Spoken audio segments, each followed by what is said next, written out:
Le suicide de Lindsay, 13 ans, en juin dernier, avait provoqué un électrochoc. La Première ministre avait alors annoncé un plan contre le harcèlement scolaire. Il est présenté cet après-midi avec une philosophie 100% de prévention, 100% de détection et 100% de réaction. Dans certains établissements, un programme baptisé phare est déjà en place depuis 2 ans et il permet de détecter et de désamorcer les conflits. Reportage à Meaux, Mathis Godefroy et Hélène Camille. Dans ce collège, le harcèlement, on en parle en classe, sans tabou. Est-ce que parmi vous, il y aurait des élèves en fait, qui pourraient nous donner une définition de ce que c'est que le harcèlement ?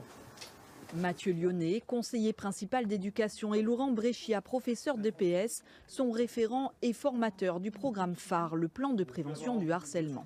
Informer, prévenir et déceler les premiers signes avant d'intervenir, selon une technique de résolution du conflit, la méthode de préoccupation partagée. On va recevoir donc l'élève qui va pas bien et qui se fait embêter. On va aussi recevoir sur des petits entretiens les intimidateurs présumés, mais aussi des témoins. Essayer de décortiquer un peu et de faire cesser la situation de cette manière-là. Et puis derrière, on va aussi mettre pas mal de choses en place, à savoir des interventions auprès des parents d'élèves pour les informer, pour les rassurer. Une approche globale qui se mène au sein même de l'équipe éducative et qui ici a fait ses preuves. L'an dernier, 14 situations de harcèlement ont été identifiées, 12 ont ainsi pu être réglées. Quand on a des choses complètement sclérosées qui se sont installées depuis très longtemps, on n'utilisera pas cette méthode. On va aller voir la direction et puis on va mettre en place tout ce qui va être rappel à la loi, tout ce qui est sanctions. Mais comment ne pas passer à côté d'un élève en danger ?